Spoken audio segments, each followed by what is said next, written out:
우리 전도서 3장 12절 13절 말씀 가지고 오늘 하루를 충실히 살자 이런 제목으로 은혜 나누기 원합니다. 사람들의 꿈이 있는데 아마 모든 사람들의 꿈은 건강하게 사는 거하고 그 다음에 부자 되는 거 이걸 겁니다. 부자로 살면 자본주의에서는 왕 같은 생활을 할 수 있는데 부자가 유형이 한 세 가지, 크게 보면 세 가지가 있어요. 먼저는 이제 상속형 부자가 있습니다. 부모가 이제 돈 많은 이런 재벌이라 이제 같이 이어가지고 또 부자로 삽니다. 두 번째는 이제 로또형 부자도 있습니다. 로또형 부자. 갑자기 이제 뻥튀기가 돼가지고 어떤 한 건을 터트려가지고 복권을 샀더니 당첨이 돼가지고 대박이 나가지고 부자가 된 사람. 세 번째는 이제 자수성가형 부자가 있습니다. 자수성가형 부자. 근데 이 자수성가형 부자가 이제 우리의 모델이라고 할 수 있죠. 사실 뭐 상속형 부자나 로또형 부자는 이게 우리 인력으로 잘 안 됩니다. 뭐 부잣집에 태어나고 싶지 않은 사람이 어디 있겠어요. 그거는 이제 하나님께서 그렇게 해주셔야 되기 때문에 내 소관이 아니고, 로또 복권 당첨은 814만 분의 1입니다. 그러니까 814장을 사야 겨우 하나 될까 말까 하다. 이것도 이제 꿈 같은 얘기고 불가능한 얘기죠. 그러니까 우리가 할 수 있는 것은 자수성가형 부자가 되어서 잘 사는 건데요. 자수성가형 부자가 우리나라에는 이제 좀 적었어요, 전에는. 그래서 이제 상속형 부자가 많았는데 요즘에는 여건이 좋아져 가지고 다른 나라처럼, 다른 나라는 이제 자수성가형 그리고 또 상속형 부자가 반반씩인데 우리나라도 이제 절반쯤 됩니다. 그래서 이제 50%는 상속형 부자, 또 50%는 자수성가형 부자. 그만큼 이제 공정한 사회가 되고 여러 여건이 좋아졌다 이런 얘기죠. 근데 이 자수성가형 부자들의 이 특징이 있습니다. 특징. 부자는 부자들의 특징이 있고 힘 있는 사람은 힘 있는 사람의 특징이 있잖아요. 그게 이제 자수성가형 부자의 특징 첫 번째가 뭐냐? 시간 관리를 잘한다는 거예요. 시간 관리를. 허투루 시간을 보내지 않는다. 알차게 보낸다. 충실하게 보낸다. 특별히 하루하루의 삶을 점검하고 하루의 삶을 기획하고 그리고 알차게 보낸다. 허투루 보내는 일이 없다. 이것이 특징입니다. 그래서 우리가 이 하루하루를 참 알차게 사는 것이 중요합니다. 사람이 어떤 꿈을 거창하게 세운다거나 거창한 것을 향해서 달려가는 것보다 하루하루 충실하게 살게 되면 나중에 이것이 꿈을 이루게 되고 내 삶을 풍성하게 하고 나를 잘 사게 한다 이 말이죠. 그래서 우리가 살다 보면 때로 과거의 이 미련을 버리지 못할 때도 있고 또 미래에 다가올 것에 대한 불안을 느끼기도 하고 그것에 집착하기도 하는데, 그것보다는 어차피 과거는 지나갔기 때문에 내가 어떻게 해볼 수가 없고 미래라는 것은 아직 오지 않았기 때문에 내 소관이 아니고 딱 한 가지 나에게 주어진 자산은 바로 오늘 하루다. 이런 마음으로 살면 됩니다. 그래서 내가 오늘 하루를 충실하게 살고 나머지는 하나님께 맡기기 바랍니다. 그러면 오늘 하루를 어떻게 살아야 되는가? 여러 각도에서 여러 방면으로 생각할 수 있겠지만은 저는 이제 한 세 가지, 네 가지 정도 중요한 것만 말씀드리겠는데, 먼저는 즐겁고 행복하게 하루를 보내시기 바랍니다. 인생이요, 괴롭거나 아니면 여러 가지 불평 가운데 살고 또 분노 가운데 살면 삶 자체가 이게 피곤하고 살고 싶은 생각이 없어집니다. 그러니까 살아가는 동안 언제나 우리가 마찬가지인데 오늘 하루도 즐겁고 행복하게 살자. 오늘 말씀 보세요. 사는 동안에 기뻐하라. 낙을 누리는 것은 하나님의 선물이다. 이 말이 뭐예요? 하루하루 즐겁고 행복하게 살라는 하나님의 뜻의 말씀입니다. 많은 사람들이 행복의 파랑새를 찾아서 멀리 이렇게 여행을 떠나는데요. 이런 생각을 합니다. 학교를 마치면 행복하겠지. 내 집 마련만 하면은 행복하겠지. 아니면 뭐 이 꿈만 이루면 행복하겠지. 내 자식들만 크면 행복하겠지. 내가 다른 어느 곳에 가서 살면 행복하겠지. 그런데 그렇지 않습니다. 그런 외형적인 조건이나 미래에 대한 거는요, 내가 어떻게 되는 것이 아니에요. 그러니까 앞날이 어떻게 열릴지는 알 수가 없습니다. 오직 내가 오늘 하루에 감사하면서 오늘 하루에 내가 즐겁게 행복하게 사는 것이 우리 기본 자세가 되어야 되는 것입니다. 그러려고 하면은 내가 해야 될 일이 있어요. 내가 해야 될 일이 있다. 뭐냐? 내 마음에 있는 불만이나 원망이나 짜증이나 분노를 끊어내는 이 훈련을 해야 됩니다. 사람이 살다 보면 여러 가지 여건을 만나서 때로는 낙심도 되고 때로는 화나는 일도 있고 때로는 짜증나는 일도 있잖아요. 이거 그대로 놔두면 안 됩니다. 바퀴벌레가요 한두 마리 집안에 돌아다니면 한두 마리니까 뭐 신경 쓸 거 없다 그대로 버려두면 그대로 있느냐? 아니에요. 이게 번식력이 얼마나 강한지요. 하루에도 뭐 손자까지 본다고 그러잖아요 말이. 그래가지고 얼마 지나면 온통 집안이 바퀴벌레 천지가 됩니다. 그러니까 한두 마리 있을 때 싹 잡아내야 되는 거예요. 모든 것은 습관 들이기 나름이다. 습관 들이기 나름이다. 사람은 무의식적으로 습관대로 행하거든요 이게.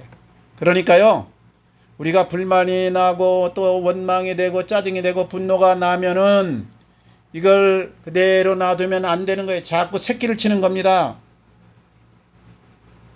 왜 그러느냐? 많은 사람들이 의식을 하지 못하지만은 마귀가 이 먹거리가 있는데요. 사람을 가지고 놀 때에 이게 먹이가 있어야 가지고 노는 거예요. 그 먹이가 뭐냐? 불만과 짜증과 한숨과 분노다. 지난달 21일 날 조선이라는 사람이 말이죠. 신림역에서 아무 상관없는 무고한 사람 4명을 살상을 했어요. 그래서 20대 청년 참 성실한 청년 1명이 죽고 3명이 크게 다쳤는데요. 이게 제정신으로 한 것 같습니까? 아니에요. 사람이 자살하거나 누구를 죽인다 이거는 제정신이 아니고 영적으로 보면 마귀에게 사로잡힌 것이죠. 왜 마귀에게 잡혀가지고 그렇게 휘둘렸느냐? 한마디로 말하면 마귀가 아무나 잡고 흔들어대는 게 아닙니다. 다 잡고 흔들만 하니까 그러는 거예요. 그러니까 마귀가 잡고 흔들어댈 먹이가 있어야 되는데 그게 뭐냐? 바로 불만과 원망과 짜증과 화를 내는 것이라 이거죠. 그래서 이렇게 가지고 있으면 이것이 나중에 폭발합니다. 조선이 그런 생각을 했어요. 나는 지금 못 살고 있는데 남들은 잘 살고 있다. 나는 지금 불행한데 남들은 행복하게 살고 있구나. 나는 지금 울고 있는데 남들은 저렇게 웃고 희낙낙하고 있구나. 아, 그렇게 불만과 원망과 짜증 가운데 있으니까 마귀가 와가지고는 그 마음을 찾고는 그 먹이를 삼아가지고 거기다 휘발유를 붓고 불을 질러버린 겁니다. 그러니까 이 조선이 폭발을 해가지고 애매한 사람 4명을 그렇게 살상을 한 겁니다. 사람이 인생을 살다 보면 다 만족할 수가 없죠. 때로 서운한 것도 있고 낙심되는 일도 있고 화난 일도 있습니다. 그런데 이런 감정을 어떻게 처리하느냐? 이것이 참 중요합니다. 집안에 한두 마리 바퀴벌레가 돌아다니면 그때그때 잡아야 되는 것처럼 내 안에 이 부정적인 감정이 들 때에는 즉각 잘내는 이 훈련을 해야 됩니다. 제가 전에는요. 감정이 상하고 화가 나면 뭐가 잘 안 풀릴 때는 옆에 있는 사람한테 그것을 풀었어요. 그러다 보니까 괜한 걸로 트집을 잡고 별거 아닌데도 화를 내고 혹 곁에 아무도 없으면요. 혼자 궁시렁 불평하면서 그냥 투덜댔습니다. 근데 이게 아무 소용이 없더라고요. 오히려 커지기만 해요. 요즘엔 좀 이제 방법을 바꿨는데 밖에 나가서 바람을 쐬거나 또 걷거나 가벼운 운동을 합니다. 그리고 속에 있는 여러 가지 것들을 토해내면서 하나님 몇 번 불러봐요. 아, 그러면 마음이 좀 후련해집니다. 우리 모세가요 출애굽을 해가지고 백성들을 저 가나안까지 인도하는데 백성들이 얼마나 완악한지 원망을 하고 시비를 하고 때로는 돌을 들어서 모세를 치려고 하고 그때 모세가 어떻게 합니까? 맞받아치면서 해볼 테면 해보자. 그리고 같이 막닥뜨려서 싸우고 불평하고 사람들에게 원망하고 같이 공격하는 것이 아니고 하나님 앞에 가지고 나갑니다. 하나님, 이들하고는 못 살겠습니다. 하나님 이럴 수가 있습니까? 하나님 나를 왜 이렇게 고생시킵니까? 하나님 앞에 가서 하소연하고 하나님 앞에서 불편한 거예요. 시편을 보세요. 시편은 우리의 많은 부분이 다윗이 지은 이 시인데 대부분 하나님한테 하소연하는 이 내용이에요. 근데 그 내용이요, 읽다 저 깜빡 놀란 게, 하나님 제 원수는 싹 망하게 하시고 그 대대에 손손 문둥병자가 나오게 하시고 그 자손이 확 망하게 하여 주시옵소서. 그 후손을 고생고생 시켜 주시옵소서. 제대로 못 살게 하여 주시옵소서. 성군 다윗답지 않게요, 엉뚱한 하소연을 하나님 앞에 그렇게 해야 되는 겁니다. 예? 그런데 보세요. 이렇게 모세와 다윗이 하나님 앞에 불평하고 하나님 앞에 가서 낙심하고 하나님 앞에 가서 분노를 쏟아 놓았기 망정이지, 만약 사람에게 쏟아 놓았다면 어찌 되었겠습니까? 더 악화돼 가지고 돌탕을 맞거나 반란을 일으켰거나 아니면은 다 흩어지고 말았을 겁니다. 우리가 불평, 원망, 짜증이 나거들랑 사람 앞에서는 입을 딱 닫아버리세요. 그냥 침묵하는 게 제일로 좋습니다. 이게 처음에 잘 안 되는데 훈련하면 됩니다. 그리고 하나님 앞에 나가서 그 분노나 불평, 원망을 가서 탁 튀어놓으세요. 그러면 그걸로 싹 빠져나가는데요, 하나님께 하소연하면 하나님은 오냐 알았다 내 새끼야 너 얼마나 힘드냐. 어떨 때는 성령의 감동으로 아니면 여러 가지 일로 우리를 위로해 줍니다. 그래서 우리가 그때 성령이 우리에게 찾아오고 하나님이 붙들어 주는 거예요. 엘리야도 보세요. 낙심되고 절망됐을 때 저 광야로 나가서 하나님 앞에 하소연하잖아요. 그래 하나님이 천사를 동원해서 어루만져 주시고 쓰다듬어 주시고 다시 용기를 주시고 이렇게 세우지 않습니까? 사람 앞에 이세벨한테 가서 해볼만 할 때야 내가 너 하나 못 이길 줄 알아? 이랬으면 어떻게 되겠어요? 칼날에 그냥 쓰러질 수 있는 것이죠. 그러니까 우리가 원망, 짜증, 화, 분노, 실망, 절망 다 사람에게는 딱 입을 닫고 하나님 앞에 나서 부르심으로 성령의 도움을 받고 승리하시기를 주님 이름으로 축원합니다. 그래서 즐겁고 행복하게 살자. 그러기 위해서는 어려움과 짜증, 분노, 폭발 직전에 사람과 시비하지 말고 하나님께 나가자 이 말이에요. 두 번째는요, 오늘 하루를 건강하게 살아야 합니다. 건강하게 살아. 이게 사는 동안 가장 중요한 것이 뭐냐? 육신적으로는 건강이거든요. 건강. 근데 이게 실감이 잘 안 되다가 젊을 때는 잘 몰라요. 그런데 이제 누가 아프다 그러면 네가 아픈가 보다 나는 안 아프다. 누가 죽었다 그러면 네가 죽었다 나는 영원히 살 것 같다. 이런 착각을 하는데요, 이게 그게 아닙니다.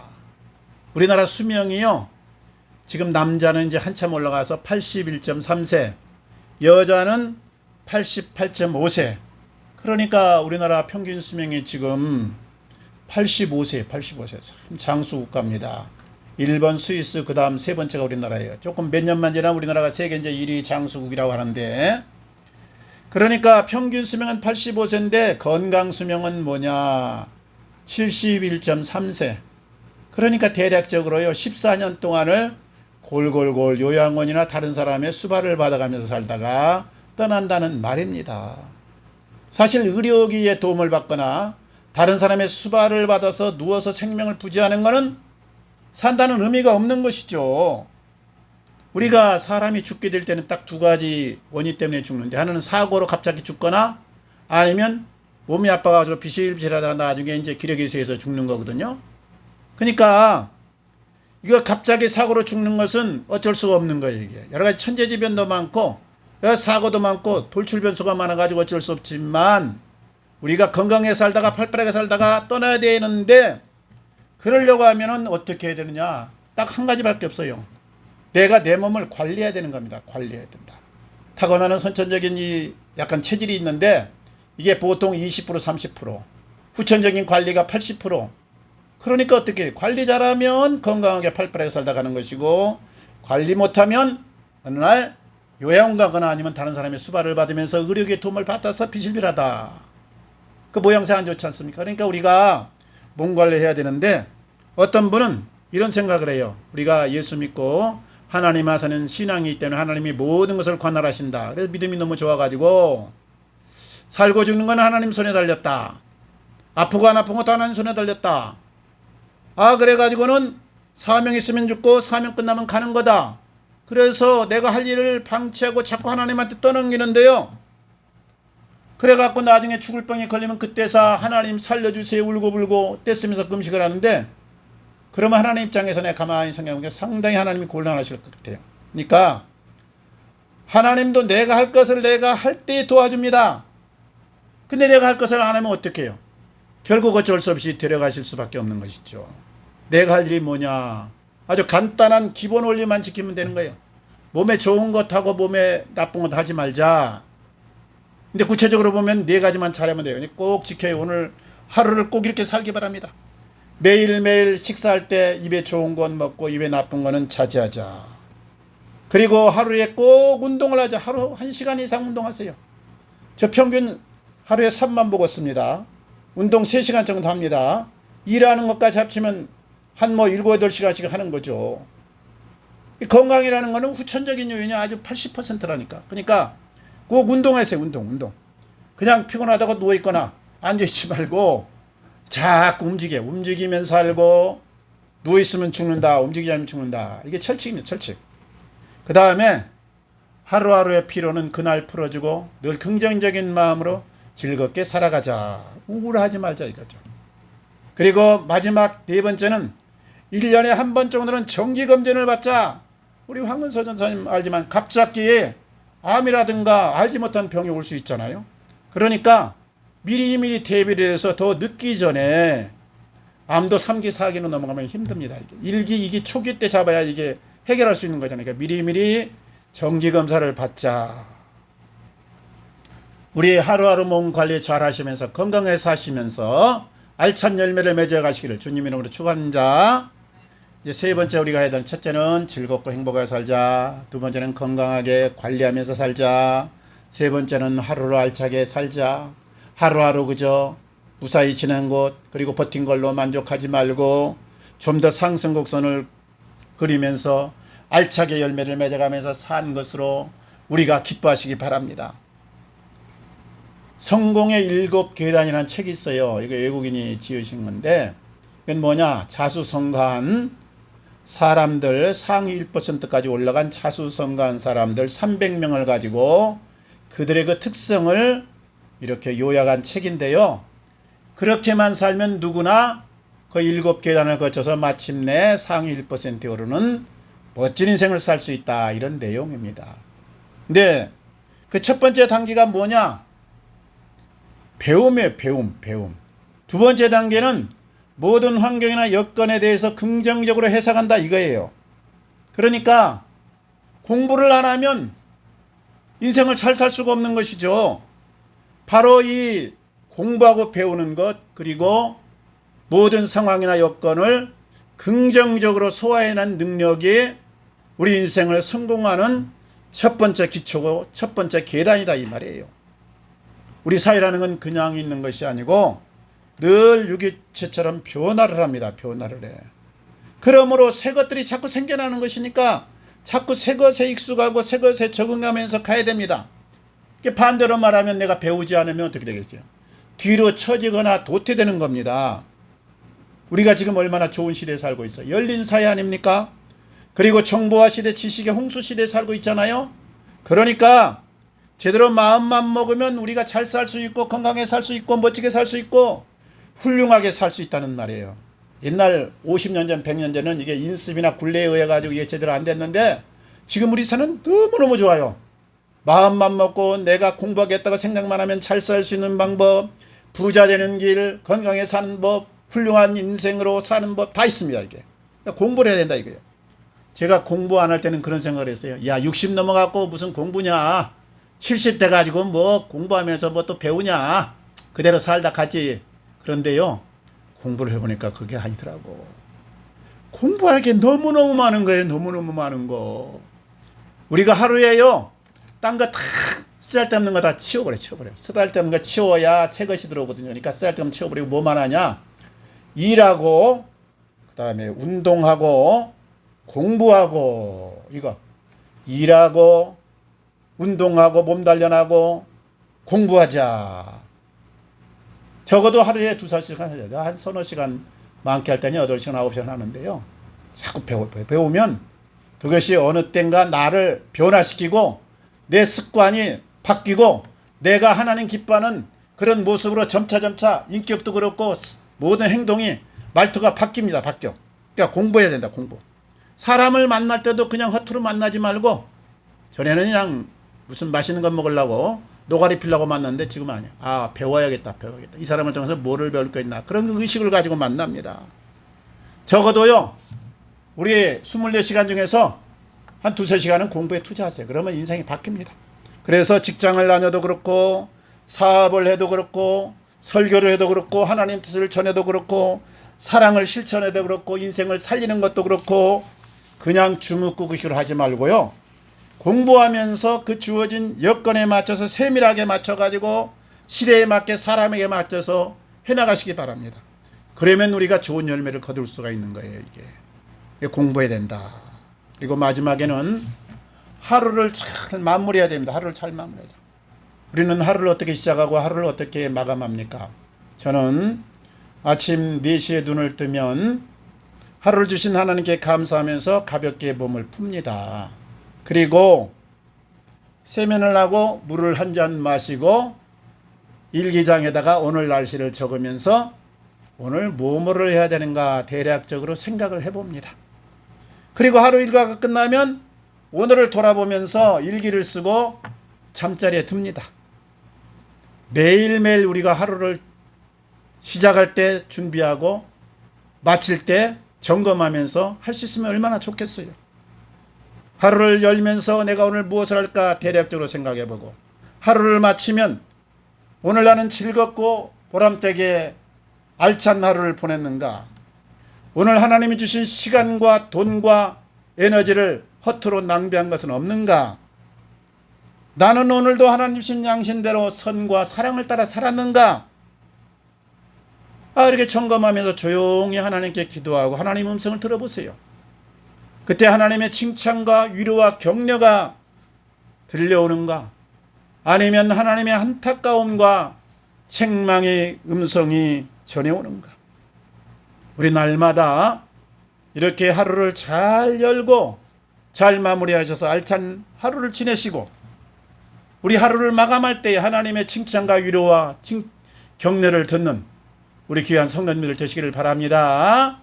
이야기 하나만 마치겠습니다. 마이크로닷이라고 있습니다. 마이크로닷 그러니까 좀 외국인 같은데 이게 예명이거든요. 본명은 신재호예요. 근데 연예인 활동을 하면 좀 학디게 그렇게 이제 해놓은 건데 이분이 잘 나갔습니다. 쇼미더미나 4에도 출연도 하고 시즌 4, 시즌 5에도 출연하고 도시여부에도 출연하면서 대중적인 사랑을 많이 받았어요. 그런데 한참 잘 나가던 2018년에 부모님 빚 문제가 터졌어요. 부모님이 저 제천에서요 젖소 농장을 하다가 어려우니까 지인들에게 한 3억 원의 돈을 빌렸는데 갚을 길이 막막해가지고 저 뉴질랜드로 도망을 가버린 거예요. 안 보면 산다. 이게 정면 돌파를 해야 되는데 튀긴 겁니다. 도망을 갔어요. 그런데 이게 제대로 그대로 없어지나요? 결국은 이제 잡혀가지고 국내로 와가지고 송환돼가지고 재판을 받았는데 3년간의 형을 받았어요. 그래서 부모님이 3년간 이제 감옥살이를 한 거죠. 그리고 3년 후에 부적격자다 그래가지고 다시 호주로 이제 추방을 시켜버렸습니다. 그러다 보니까 이 마이크로닷도 말이죠. 이 소문이 알려지면서 연예계 활동에 공적으로 하기가 어렵게 됐어요. 이제 불러주지도 않습니다. 이런 자식을 누가 쓰냐? 그래가지고 어려워서 할 수 없이 이제 부모 따라 저 뉴질랜드로 갔는데 맨날 방구석에만 있었죠. 한숨만 쉬었죠. 그리고 주일날은 그래도 옛날 습관에서 교회를 가서 예배를 드렸는데 어느 날 교회에서 예배 드리고 기도하다 이런 생각이 들었어요. 내가 이대로 엎어질 수는 없다. 정면 돌파를 하겠다. 아직 젊지 않느냐? 그래가지고 한국으로 돌아와가지고 혼자서 일일이 피해자들을 찾아가서 사과하고 엎드려 사죄를 했습니다. 내가 기회만 주시면 앞으로 갚겠습니다. 약속도 했습니다. 그리고는 할 일이 없어가지고 매일매일요. 한 일이 뭐냐? 식당에 가서 허드렛 일을 하고 쓰레기도 치우고 설거지도 하고 배달도 하고 그리고도 집에 들어오면은 다시 옛날 앨범을 위해서 공부하고 작곡하고 다시 음원을 찾고 했어요. 매일매일 그렇습니다. 그런데도 몇 년 동안 희망이 보이지 않는 겁니다. 5년간을 그렇게 보냈는데 어느 날 절망이 너무 되어가지고 한숨을 쉬는데 악령의 소리가 들려오는 겁니다. 에이야, 너 뭐 그렇게 힘들게 살고 있느냐? 지금 저 밖에 창문으로 뛰어내려버려. 그러면 다 편해지고 끝나는 거야.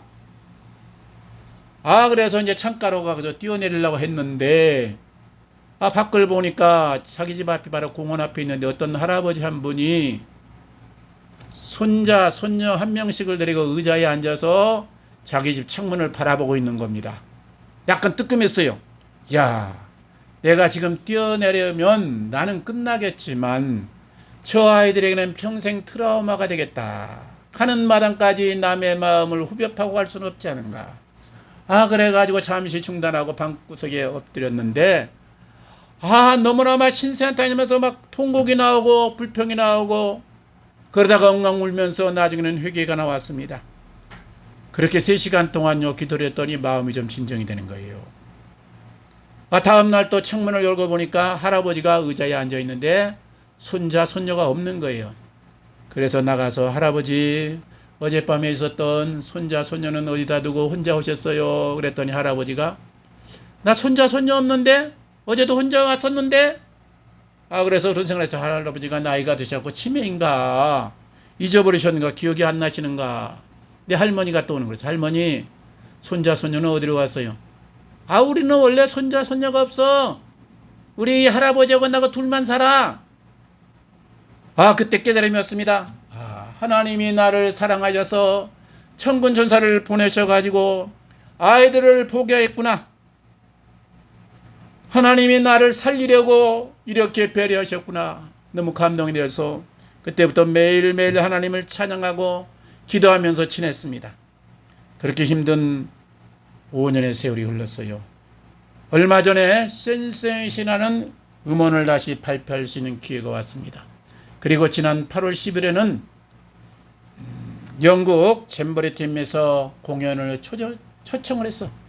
우리 팀에 와서 좀 한국의 여러 가지 젊은이들의 노래를 좀 들려주십시오. 그래가지고 5년 만에 힘찬 무대에 서가지고 기쁨으로 환호하면서 열광하면서 같이 맞장구를 치면서 그렇게 신나게 노래를 불렀습니다. 다시금 이제 음악 활동을 할 수 있게 된 것이죠. 마이크로 다스는 고백합니다. 정말 힘들 때에 내가 하나님을 찾게 되었고 그때에 나의 하나님을 만나게 되었습니다. 이 모든 것은 지나고 보니 고난과 시련이 하나님의 사랑의 손길이었습니다. 내가 비록 내일 일을 할 수는 없지만 오늘 하루도 하나님 앞에 충실히 살기를 원합니다. 우리 사랑하는 성도님들, 우리는 영원히 사는 것은 아닙니다. 언젠가는 한번 죽어야 되고 그리고 하나님 앞에 서야 되는 것입니다. 우리가 하나님 앞에 서는 그날을 위해서 어떻게 살아야 되느냐? 거창한 꿈이나 거창한 어떤 것을 하기보다도 내게 주어진 오늘 하루를 충실히 살아가시기 바랍니다. 오늘 하루를 충실히 살아가면 이것이 쌓여서 한 주를 충실히 살게 되고 또 한 달을 잘 살게 되고 1년을 잘 살게 되고 마침내 인생을 충실하게 잘 살게 되는 것입니다. 우리 사랑하는 성도들이 하루하루를 성실히 충실히 살아서 매일매일 하나님 앞에 서는 훈련을 하기 바랍니다. 그래서 복된 인생 그리고 알찬 인생으로 승리하시며 값진 열매로 하나님께 영광 돌리시기를 우리 주님 이름으로 축원합니다. 같이 기도하겠습니다. 아버지 감사합니다.